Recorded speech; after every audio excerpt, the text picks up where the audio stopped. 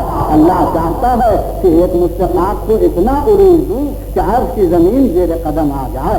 چاہتا ہے کہ ایک انسان جو مدن جاہل ہے ایسا چشمہ علم بنا دوں کہ جو سلو لگائے وہ عالم ہو جائے۔ جب یہ چاہتا ہے تو سلسلہ قائم کرتا ہے، اور سلسلہ قائم کر کے کیا کرتا ہے؟ خلق وہ کرے اور قانون آپ کا کوئی بنائے۔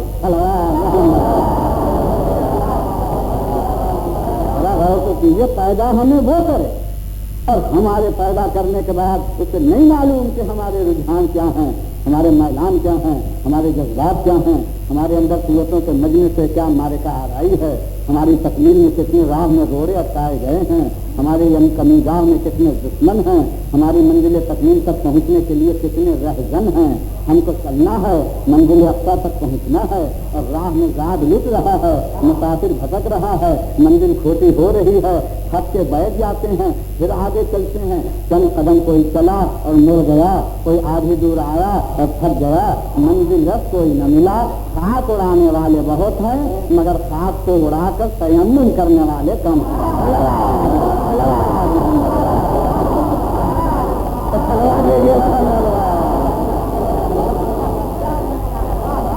لہذا معلوم ہوا کہ راہ معرفت میں جانے کے لیے الہی سمے درکار، اور انہی الہی سموں کا نام رسول ہے۔ مگر رسول کی ضرورت کیوں محسوس ہوئی؟ ارباب نظر اس لیے ہوئی کہ ہمارے لیے قدرت جو قانون بنائے اس قانون کو بنا کے اپنے ہی تک نہ رکھے، ورنہ بنانا بیکار ہے۔ قانون ہمارے لیے بن رہا ہے اور رہ جائے اس کے ساتھ کوئی عقل یہ بتائے گا۔ لہذا عدل باری نے قانون انسانی آئین تکمیل انسانی کی وضع کی صلوات محمد اللہ کو تو یہ غور تو فرمائیے۔ تو اب جب وضع کی تو ہمیں ملا دین اللہ۔ اب ہماری بزم میں اس کے 3 نام ہو گئے،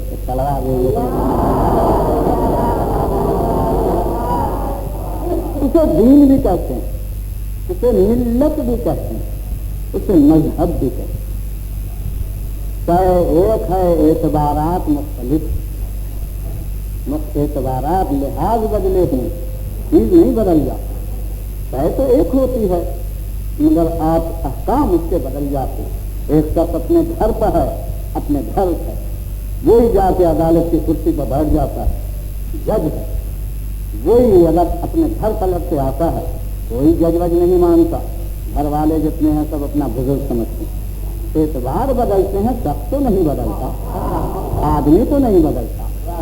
اور بادشاہ جب دربار میں ہوتا ہے وزرا تو دفتر سامنے ہوتے ہیں، اور ملوکانہ سطوت ہے، شاہانہ روب و جمال ہے، دربار سلطانی ہے، لوگ کانپ رہے ہیں، ذہن سے حرف نہیں نکلتا، بات نہیں کی جاتی، سب کچھ ہے۔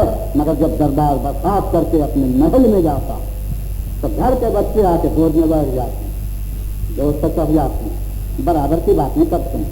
کیوں؟ اس لیے کہ عام دربار اور ہے اور خاص گھر کی بات اور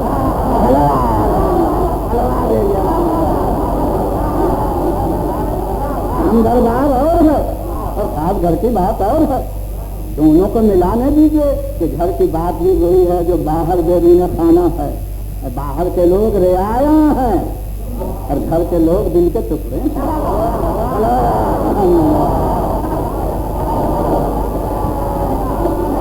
اس سے معلوم ہوتا ہے کہ اہل بیت اور ہیں اور امت اور ہے۔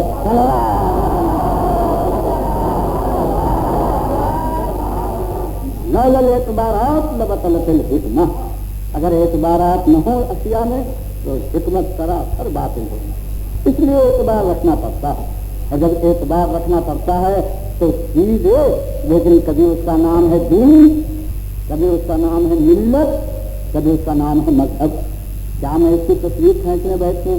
یہ میرا اس وقت مدعا نہیں ہے، مگر لفظ کی تصویر ذرا سی ہو جانی ضروری ہے.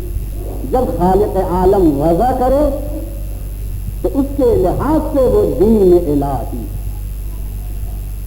اور جب وضع کر کے بندوں تک بھیجے تو جو لائے جب اس کے ہاتھ میں آئے تو اس کی ملت، اور جب وہ تقسیم کرے تو لے جانے والوں کا مذہب.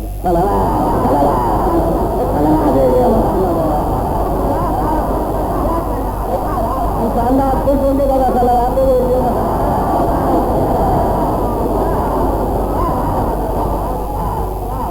اب یہ تینوں نقطے دیکھ لو اپنے مقام.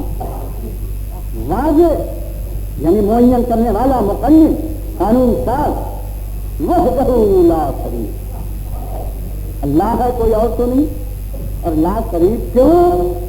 اس لیے کہ اگر شریک ہو تو سمجھا جائے کہ مل جل کے بنایا، اور اگر وہیں سے بات بگڑی مل جل کے بنانے کی تو چلی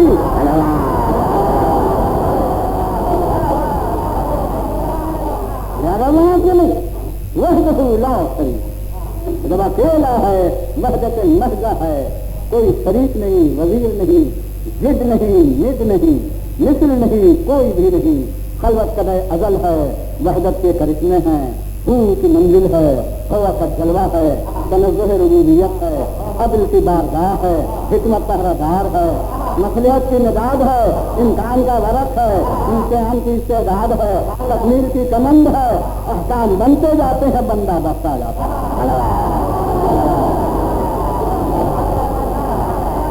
احکام بنتے جاتے ہیں اور بندے کے ارتقاء کی کمند کرتی جاتی اور باں میں عروج سامنے آتا جاتا ہے.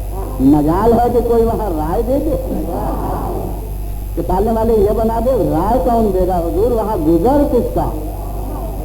ارے فرشتوں کے تو سر جلتے ہیں. پھر کون بزرگ ہیں جو وہاں جا کے کہیں بار الہ یوسف نظارہ ترمیم؟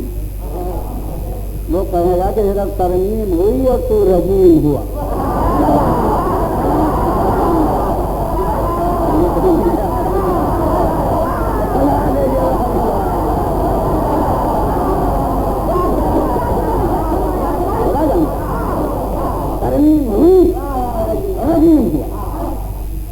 جب ایسا ہے تو کتنے دم ہے جو الوہیت کے سامنے زبان لڑا کر. زبانیں گنگ ہیں، عالم انسان سل ہے، حدود کی دنیا میں سناتا ہے، کثرت اصیل عدم ہے، تن تنہا ذات احدیت ہے، نقلت ہاتھ باندھے ہوئے سامنے ہے، ہدایت قائل بنی ہوئی ہے، لطف پہرہ دار بنا ہوا ہے، اور پروردگار مائل ہے تکمیل ناقص کے جانا. جب مائل ہے تو کچھ اصول بند ہیں، کچھ شروع بند ہیں، اور سب بنا کے مکمل کیا جا رہا ہے. اور مکمل کر کے تن ہاتھ بنا دیا، اس لیے وہ دین الہی ہوا. سمجھا دین کیوں ہوا؟ کہ جو بنایا اس پر میں جزا دوں گا. دین کے معنی جزا دینی سے، بدلہ دینی سے، عوض دینی سے. تو دین الہی کیوں ہے؟ اللہ کہتا ہے میں نے بنایا، میں دوں گا اس کا عوض. یاد رکھیں حضور، اس نے بنایا ہے تو عوض دے گا، اور اگر اس نے نہیں بنایا، ہم نے بنایا.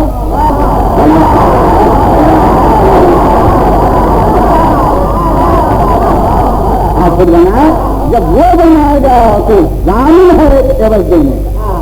ہم نے بنایا، ہم عوض دینے والے. اگر تم نے بنایا تم عوض دو، ہم کو کیا واسطہ؟ یہ کیسی بات؟ بناؤ تم اور عوض ہم دے، یہ نہیں ہو سکتا. ہم بنائیں گے، ہم عوض دیں گے. ہم نے حکم دیا نماز پڑھو، ہماری نماز پڑھو گے ہم دیں گے، اپنی پڑھو گے تم جانو. ہمیں کیا مطلب؟ تم 50 نمازیں بنا لو.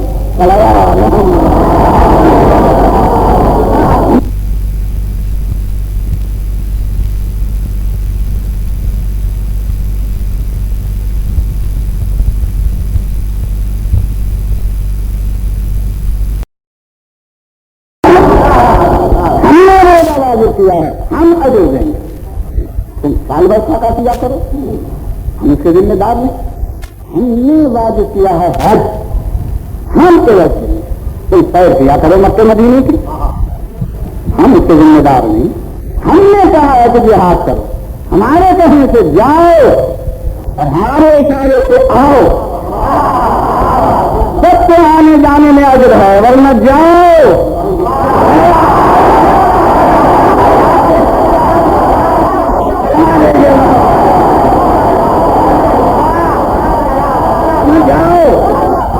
ہم ذمہ دار اس قانون کے ہیں جس کو ہم وضع کریں، اور جب ہم وضع کریں تو ذرا سوچو حکمت باری تعالیٰ کیا ہے؟ حکمت باری تعالیٰ یہ ہے کہ حکیم وہ ہے ہمارا معبود کہ اس کے افعال میں کوڑے نہیں آ سکتے، برائی نہیں آ سکتی۔ کوئی صاحب یہ کہیں اللہ کے کام میں یہ خرابی ہے تو میں کہوں گا تمہاری عقل میں خرابی ہے،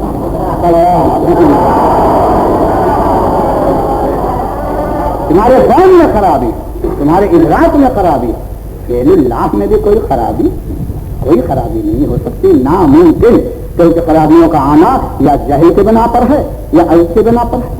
اگر یہ دونوں وہاں نہیں ہے تو پھر نقص کیسا، خرابی کیسی؟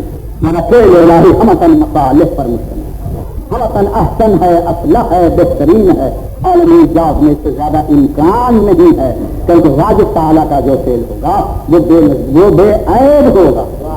اور کہا ہی گیا ہے کہ اگر بے عیب ذات ہے تو خدا کی ذات، تو اگر وہاں بھی آپ نے عیب نکالا تو آپ سمجھ لیں کہ پہلے اپنی ہی میں کچھ ہے۔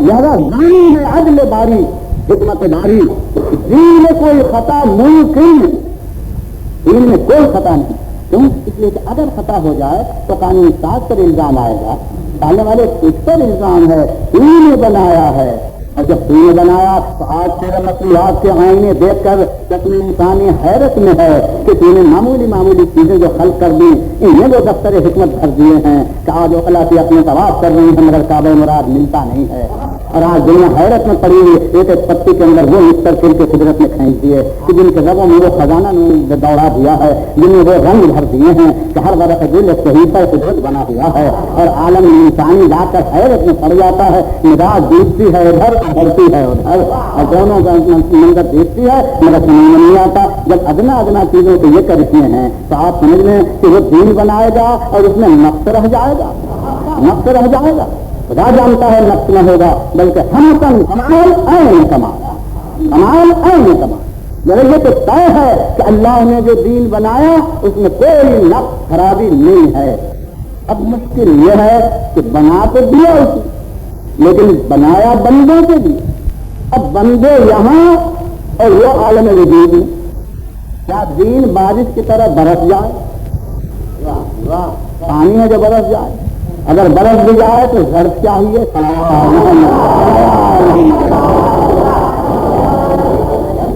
تو یہ آبری دین برباد نہ کی،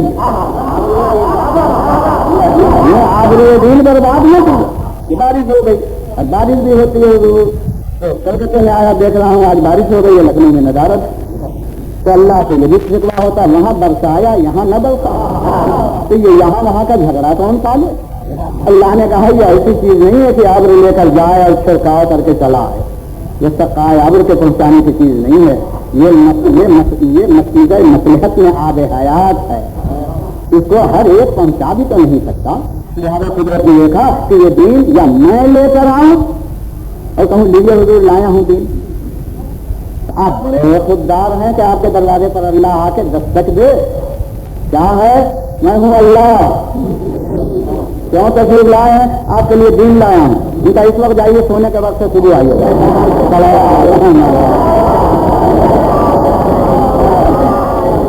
تو یہ ہر دروازے پر اللہ جائے دین پہنچائے، اور اگر یہ انسان کہیں ایسے ہوئے کہ اپنے دروازے پر دیکھ لیا انہوں نے اور دیکھ کے خاموش رہے اور اشارہ کر دیا کہ بھائیوں ہاں آ گئے ہیں اب جانے نہ پائیں، تو خدا جانتا ہے مل جل کے اتفاق کر کے سب خدا ہی کو بند کر لیں گے۔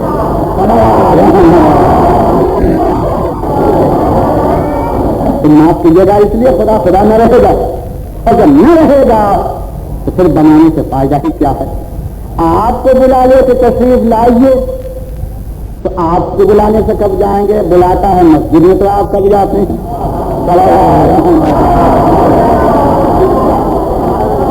اگر اس کو چھوڑ دے کہ آپ تشریف لائیں لے جائیں تو آپ گئے گے چھٹکارا ہے، جب تک نہیں جاتے اس وقت آرام ہے، گئے نہیں تو وہاں قانون گلے کو پڑ گیا، چلو ہم گھر نہیں جاتے۔ اب بلانے پر آپ کے جانے پر محفوظ زیادہ حضور نہ آپ جا سکیں نہ وہ آ سکے، اب بتاؤ قانون آئے کیسے آئے؟ اسی لیے درمیانی واسطے کی ضرورت، ایسا واسطہ ہو کہ نہ بالکل ہم ایسا ہو اور نہ بالکل وہ ہو، دونوں کے درمیان میں برزخ کبریٰ ہو۔ برزخ کبریٰ کیا ہو؟ جس میں ہمارا رستہ ہو شان اس کی رستہ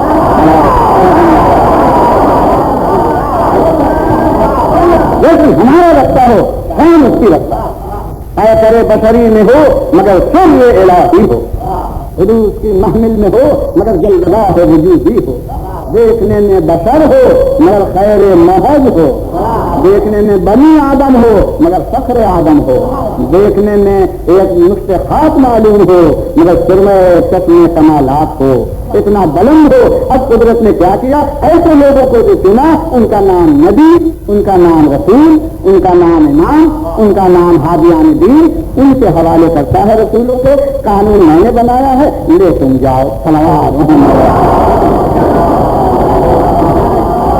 اب وہ جو لاتے ہیں تو ان کے لانے میں کیا ہوتا ہے؟ ہر کس ناکس سے نہیں دیتا کہ لے جائیے، ڈھونڈتا ہے کون ہے جو لے جائے، تو کم سے کم ایسا ہوتا ہے وہ لے جائے کہ جو نہ کم کر دے نہ بڑھا دے، کیونکہ میرے پاس تو لے جائے گا اور جا کے گھر اگر کہیں گھر والوں نے مشورہ کیا کہ ذرا اس میں ہمارا نام بھی لگا دیجیے، ایک ذرا ادھر کا ادھر کر دیجیے، ادھر کا ادھر کر دیجیے، تو یہ بڑی مشکل ہے۔ اگر ان کے کہنے میں آ گیا تو بھائی ایسا چن لو کہ جس کی قسمت ثابت معصوم ہو، کہ جہاں خطا کا شبہان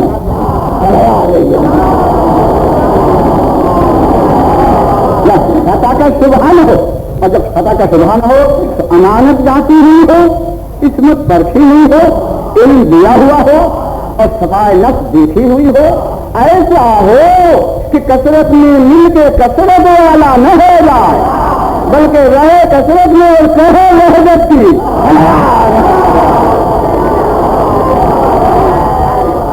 ایسا ہو، ایسے کہ انبیاء اور ان انبیاء کے حوالے کرتا ہے۔ تو اب انبیاء کے حوالے کرنے کے بعد، اب سنیے جس کے لیے یہ تھا، انبیاء کے حوالے کرنے کے بعد جب ان کے ہاتھ میں دے دیتا ہے تو اب اس کا نام قانون کا ملت ہو جاتا ہے۔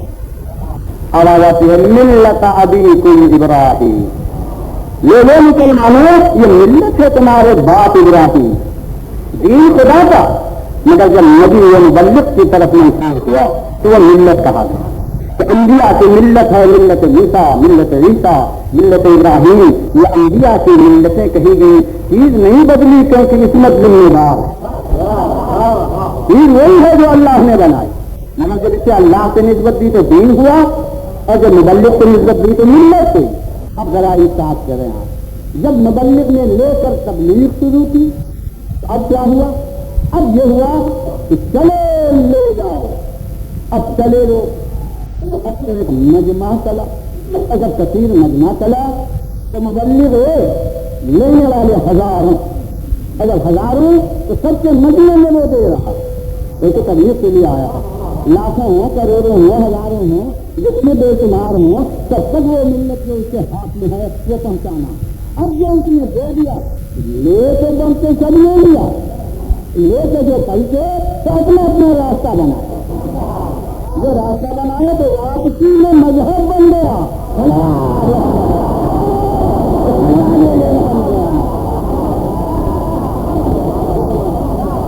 وہاں سے لے کے پلٹنے میں مذہب بن گیا۔ اب جب مذہب بن گیا تو جیسے ملت کو دین سے ملانا تھا، یعنی مذہب کو ملت سے ملانا، غور کریں مذہب کو ملت سے ملانا، لیکن یہاں ہوتا کیا ہے، مذہب جو بہت سے ہو گئے تو یہ چلا وہ مستانہ چلا کہ ہم وہی لائے ہیں جو نبی نے دیا، اب سب وہی کہہ رہے ہیں، اور حالانکہ معاملہ کیا ہے کہ ایک راستہ نہیں 72 73 راستے، 73 راستے، بانٹنے والا ایک، لینے والے کثیر، راہیں بدلی، فرقہ بندیاں کھڑی ہوئی، ہر ایک کو دعویٰ ہے کہ یہ وہی ہے جو نبی نے دیا، نبی تو جانتا تھا، ایسے تو معلوم تھا، لیکن اس نے یہ ہنگامہ دے کر پہلے ہی پہرے دکھا دیے. بھائی دیکھو میں مذہب کا ذمہ دار نہیں ہوں، میں ملت کا ذمہ دار ہوں. مذہب تم نے بنایا مگر اسی میں ایک ہے بھی تو میں ایک کا ذمہ دار ہوں، باقی کا ذمہ دار نہیں ہوں.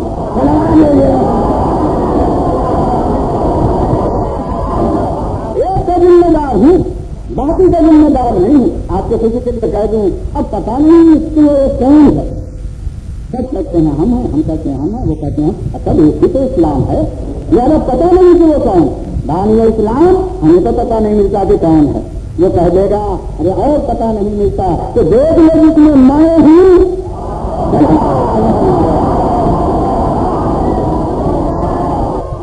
اسلام تو کس نے کہا میں ایک رابر میں ہوں.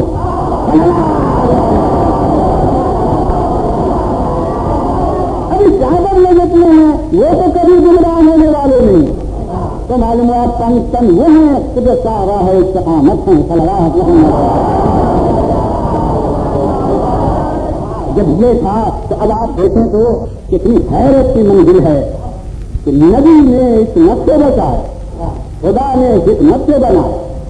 ہم مذہب لے کر چلے تو اب ہمارے پاس اگر حکمت ہے تو معاملہ ٹھیک ہے، اور اگر حکمت نہیں ہے تو خطا کا کیا ہے؟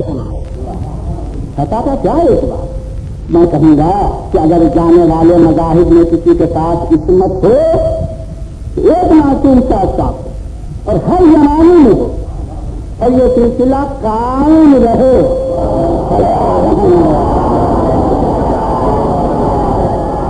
تو اس کی عصمت ذمہ دار ہے اس بات کی کہ جس طرح نبوت نے اپنی عصمت سے ملت کی حفاظت کی، یہ بھی اپنی عصمت سے اس مذہب کی حفاظت کر سکتا ہے، کیونکہ اس کی عصمت پہرے دار بنے گی. کوئی خدا کو موقع نہ ملے گا آنے کا، اور جب نہیں ملے گا تو اب آپ دیکھیں میں کدا ایک رنگ بدلے ہوئے، میں ایک ساتھی ایک تیرے نگائے مگر ساغر بدلے ہوئے اور ساگر پی کے لوگوں کے انداز بدلے ہوئے. پینے کے وقت سب موجود تھے، کسی نے چلی لگا کے پیا، کسی نے جام لے کے پیا، کوئی قریب بیٹھ کے پیتا ہے. مختلف ہے تیرے نگاہ کسی سے پلا رہا ہے، اسلامی مرتبہ چھلک رہا ہے. پینے والے لفظ کے مکانہ سے ٹکرا رہے ہیں اور باہر نکل کے جنگ و جدل شروع کر دی. حالانکہ ایک کی پی کے چلے تھے مگر مطلب کیا ہے وہ پی کے پھینک گئے.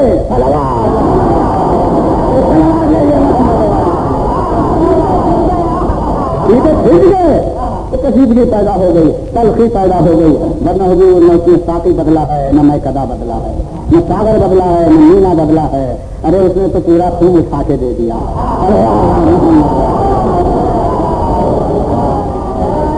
اس سے معلوم ہوتا ہے کہ خلاق عالم نے جب اپنی حکمت سے غزہ قانون کیا اور انبیاء نے اپنی حکمت سے اسے بچایا تو انبیاء کے بعد حفاظت ملت کے لیے عصمت کا ہونا لازم ہے. اور بدون عصمت دین اسلام کی حفاظت ناممکن ہے. اور جب یہ حفاظت نہ ہو سکے گی تب تلاش کرو کہ یا تو کام لگا لے، اسلام کو واپس لے لے، اور یا اسلام کے ساتھ عصمت کو باقی رکھ. اور اگر عصمت کو باقی رکھنا ہے تو ماننا پڑے گا کہ ہر زمانے میں ایک معصوم موجود ہے، اور جب معصوم ہوگا تو عالم ہر خطا کرے مگر اس کی عصمت ضامن بنی رہے گی. یہی سے پتہ چلتا ہے کہ کوئی وقت حجت خدا سے خالی نہیں ہوگا. صلوات. اس لیے انبیاء کی ضرورت نہیں کہ لقد ارسلنا رسولنا، ہم نے رسولوں کو بھیجا مگر کیسے بھیجا؟ بالبینات. رسول نے کثرت کے رسول بھیجے اور غیر دلیلیں لے کر بھیجی اور دلائل کے ساتھ دنیا کے سامنے بھیجا. میں جناب کے سامنے یاد کروں گا، آج تو موقع نہیں پاتا، ابتدائی مجلس ہے اور آج بھی اگر میں منطق فلسفہ چھانٹنا شروع کر دوں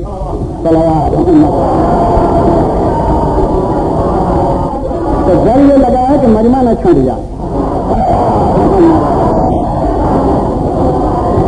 ذرا میرے دادا احباب نے فرمائش کی اور میں ضرور اس طرح اس رنگ کا پڑھتا اور ہر جگہ پڑھتا ہوں، مگر مجبوری یہ ہے حضور کہ اگر متکلم بلاغت کا لحاظ نہ کرے اور یہ نہ سمجھے کہ مورد موقع کیا ہے اور خطابت کیسے ہونی چاہیے تو یقیناً یہ ایک غلط راستہ ہوگا اور غلط راستے پر جانا کوئی اچھی بات نہیں ہے، کیونکہ گمراہی ہوگی.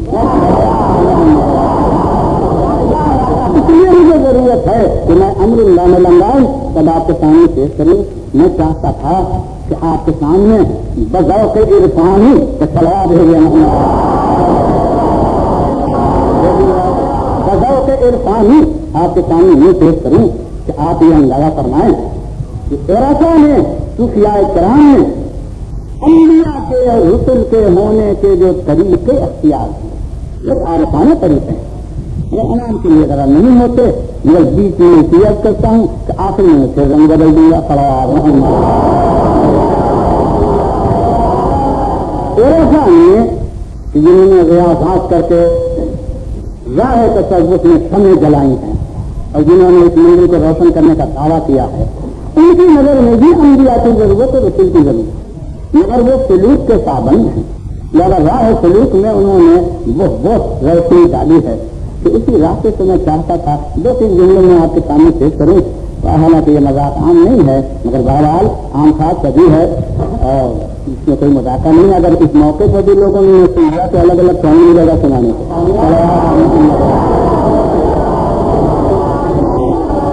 تو انہوں نے یہ تحریر کیا ہے کہ ہر قسمت کو اللہ نبی نہیں بناتا رسالت نہیں دیتا. اس کو دیتا ہے جو راہ سلوک کا سالک بن جائے اور جب راہ سلوک کا سالک ہو تو اس کے سفر یا کے بعد نگرے ہوتے چلے جائیں اور جب وہ سفر طے کرتا ہوا ایک منزل آخر تک پہنچے جب کہیں اس لائق ہوتا ہے کہ الہی منصب اس کے حوالے ہو اور خدا اسے رہبر خلق بنائے ہادی خلق بنائے. اب یہ اسرار اربا ہیں صلوات اسرار اربا ہیں. 4 سفر ہیں. آپ گھبرائیے گا نہیں. 4 سفر اتنے سیلانی ہیں کہ عمریں گزر جائیں نا تمام ہے اور 5 مہینے میں تمام کر دوں گا.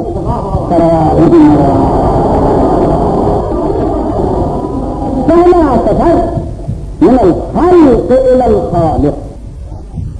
یہ پہلا سفر ہے عارف باللہ کا کہ وہ خالق سے کوشش کرے اور خالق تک پہنچے.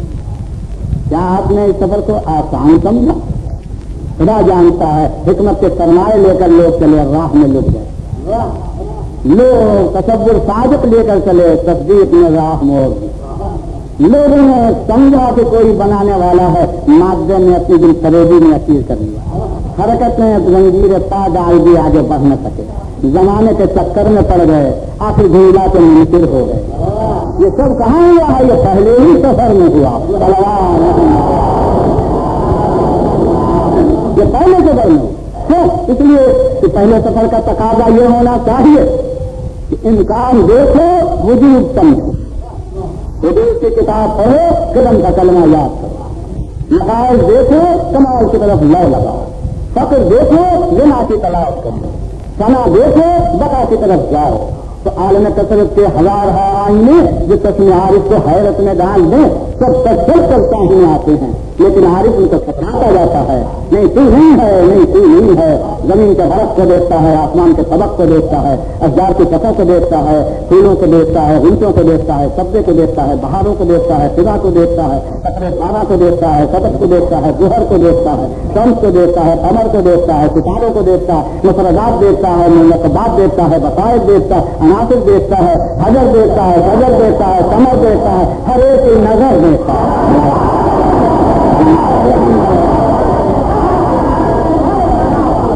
حکمت کی ہوئی چیزوں کو دیکھتا ہے فلسفے کے انداز کو دیکھتا ہے منطق کی گفتگو کو دیکھتا ہے حدیثوں کے لہجے کو دیکھتا ہے تاجروں کے انداز کو دیکھتا ہے کلام کی گفتگو دیکھتا ہے انسانی ادراک کا سرمایہ دیکھتا ہے شعور کی لفظ کو توڑتا ہے دل کی دھڑکن کا اندازہ لگاتا ہے دماغ کی وسعت دیکھتا ہے قابلیت کی آغوش دیکھتا ہے استعداد کی مسند دیکھتا ہے اور توفیق کا قرار دیتا ہے.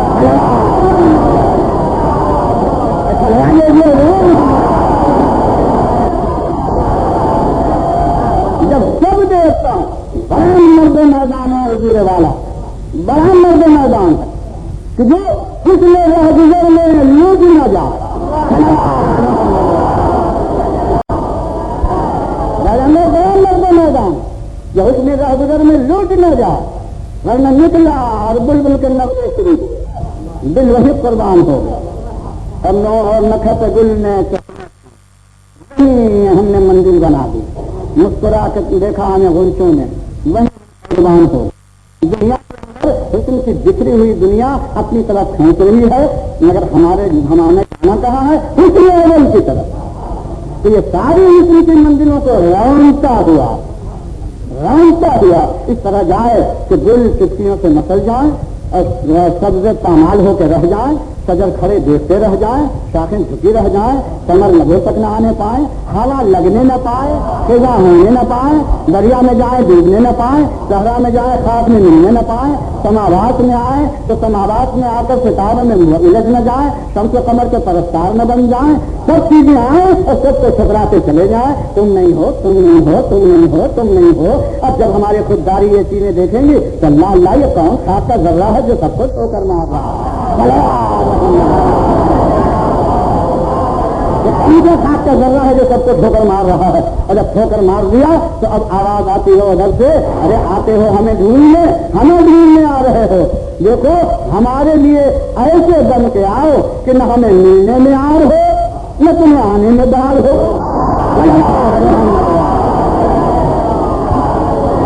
نہ ہمیں ملنے میں آر ہو نہ تمہیں ہو، پھر کیا کریں پالنے والے، کیسے آئے؟ دیکھ میں زمانی نہیں ہوں، زمانہ والا بن کے نام، میں مکانی نہیں ہوں، مکان لے کے نہ آنا، میں مرکب نہیں ہوں، مرکب بن کے نہ آنا، دیکھ آتا ہے تو ایسا کہ میں قرابت والا نہیں ہوں، میرے دربار میں قرابت لے کے نہ آنا، قرابت نہ آنا، میرے دربار میں قربت آتی ہے، قرابت نہیں آتی۔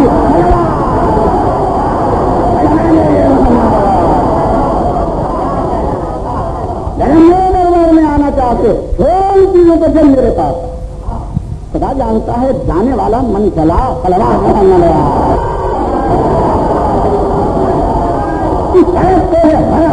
ہے کہ پتھروں کو رنگتا ہوا، صحراؤں کو پامال کرتا ہوا، انگریزوں کو گویا بناتا ہوا، اشعار میں دیتا ہوا، آسمان و زمین کے قلابے ملاتا ہوا، عالم کو چھوڑتا ہوا، اتنا ہمت والا بن گیا کہ سب کو سب چھوٹے تو چھوٹے، کوئی ساتھ نہ ہو، یہاں تک کہ سایہ بھی ساتھ نہ ہو،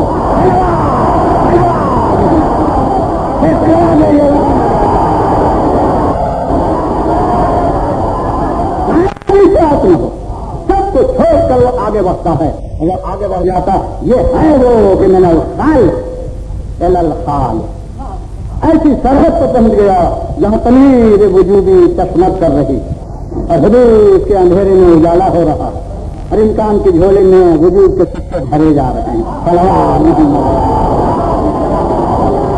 وجود کے سکے بھرے جا رہے ہیں، فخر کے دامن میں غنا کے درہم و دینار کی فراوانی ہو رہی ہے، اور جام فنا میں آب بقا بھرا جا رہا ہے، سرحد وہ آ گئی ہے کہ انسان کا آخری حقوق محمد بن گیا، آخری حقوق محمد بن گیا، اور جب قریب پہنچ گیا تو آواز آئی، ارے تم آؤ میرے پاس مگر رہ نہ جاؤ، کیونکہ جہاں سے آئے ہو وہ انتظار میں ہوں گے، اگر کوئی انتظار نہیں ہے تو جاؤ، مگر دیکھو ایسی جگہ آ گئے ہو جہاں تم اب مکے مدینے اور یہ وہ کے نہیں رہے، زمین آسمان کے محدود نہ رہے، بلکہ اب جاؤ تو کہہ کر جاؤ عالم بھر کے لیے رحمت بن کر، عالم بھر کے لیے رحمت بن سکتا ہو۔ یہ ایک نقطہ تھا، ایک سلوات جلد جلد تم کو منظور ہے۔ دوسرا نقطہ، جب اللہ تک پہنچ جائے تو تصوف کہتا ہے کہ سیر فی اللہ، اب اللہ تو ہو اب اللہ کے بارے میں سیر، اب عارف کیا کہے، اللہ کے تک پہنچا ہے خدا خدا کر کے،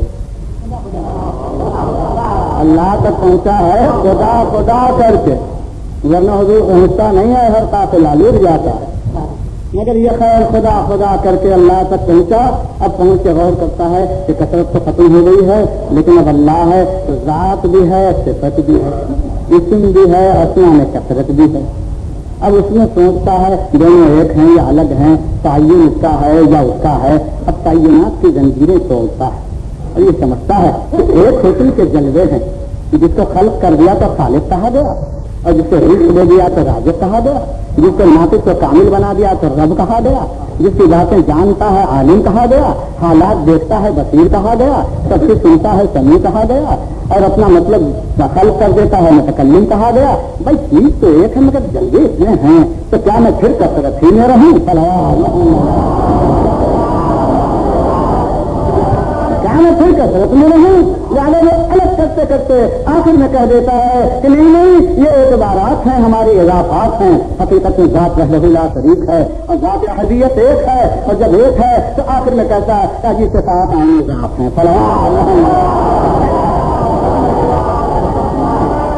جب یہ دوسرا سفر ہو چکا، دیکھیں بہت جلد ہے نا، تو چاروں سفر 4 مجلس ہو جاتے صلوات۔ تیسرا سفر شروع ہوتا ہے سیر مع اللہ، اللہ کے ساتھ اب وہ آگے چلتا ہے۔ یہ کیا مطلب؟ اللہ کہاں چلتا ہے؟ مگر نہیں، چلتا اس طرح پر ہے کہ اب اللہ تک پہنچ چکا، صفات کے تعین کو نظر انداز کر چکا، اب اشیاء عالم پر نظر کرتا ہے۔ جس چیز کو دیکھتا ہے پہلے اللہ کو دیکھتا ہے، پھر چیز کو دیکھتا ہے، اللہ کے ساتھ جا رہا، یعنی شے دیکھ کر خدا کو نہیں پہچانتا بلکہ خدا کو پہلے جانتا ہے، شے بعد کو جانتا ہے۔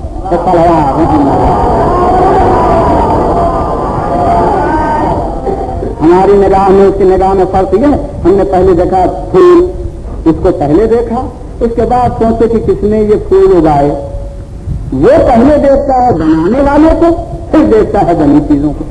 ذرا اس کی نگاہ جو ہے وہ نگاہ اپنی نہیں ہوتی بلکہ سیر مع اللہ کرتا ہے، اللہ کے ساتھ چیزوں کی طرف آتا ہے۔ 3 سفر آپ نے کیے، اب چوتھا سفر کیا ہے؟ صلوات۔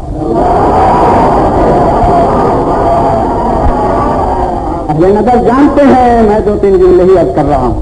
جب یہ 3 سفر ہو چکے، اب قدرت کہتی ہے اب تو کامل بن چکا، کامل ہو، لیکن میرے بہت سے ناقص بندے ہیں، ان کو کامل کرنا۔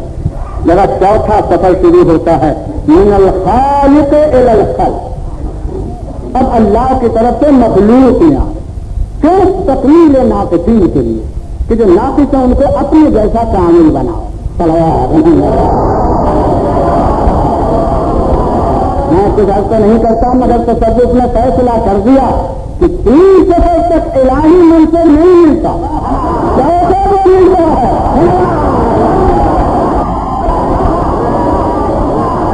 وہ کیسا مسافر ہے جس مسافر کو خدا منصب دیتا، اور جب یہ لیتا ہے تو پھر شہرستان امکان سے عالم وجود کی طرف قافلہ لے کر جاتا ہے، اور قافلہ سالار بن کر جاتا ہے۔ اسی قافلے کا سالار ہوتا ہے، قافلے والے امت کہے جاتے ہیں، اور وہ نبی اور رسول کہا جاتا ہے۔ اب معلوم ہوا کہ جب تک کامل خود نہ ہو جائے ہدایت خلق کا منصب اللہ نہیں دیتا، اور جب نہیں دیتا تو اسباب جو 3 گزرے وہ اپنی تکمیل ذات کے اسباب تھے، اور چوتھا مرتبہ کامل کرنے کا تھا، اور جب کامل کرنے کا تھا تو یہ اشارہ ہے تصوف کا کہ جب تک مرد خود کامل نہ ہوگا دوسرے کو کامل نہیں بنا سکتا۔ ارے جو عالم نہ ہوگا وہ کیا پکائے گا، جو صادق نہ ہوگا وہ کیا سچا بنائے گا، ارے جو مجاہد نہ ہوگا وہ کیا فوج لڑائے گا۔ لہذا اب معلوم ہوا کہ یہ کمالات کہاں جمع ہوتے ہیں، یہ کمالات مجتمع ہوتے ہیں کل کے کل آ کر اس انسان کے اندر کہ جو انسان رہبر خلق بنایا ہے۔ اب جتنی بڑی رہبری اس کے حوالے ہے اتنی ہی کمالات کی مرکزیت۔ اگر ایک گھر کا نبی ہے تو اتنی ہی کمال، اگر ایک محلے کا نبی ہے تو اتنی ہی کمال، اگر ایک شہر کا نبی ہے اتنی ہی کمال، اور اگر ایک زمانے کا نبی ہے اتنی ہی کمال، اور اگر کل عالم کا نبی ہے اتنی ہی کمال۔ اب حضور اگر کسی نبی کو پرکھنا ہو کہ کون کیسا نبی تو یہ پہلے نبوت کا جغرافیہ دیکھو کہ کتنی بڑی نبوت ہے، اس کے بعد یہ سوچو کہ کمالات نبوت ہاتھ میں ہوتے ہیں، پاؤں میں ہوتے ہیں، اعضاء میں ہوتے ہیں، آخر جسم میں ہوتے ہیں، تو تمہاری عقل یہ بتائے گی کہ ہر نبی کا کمال اس کے نفس میں ہوتا۔ تو اب ہم نبی کو پہچاننے کے لیے اگر نفس ہی کو پہچانے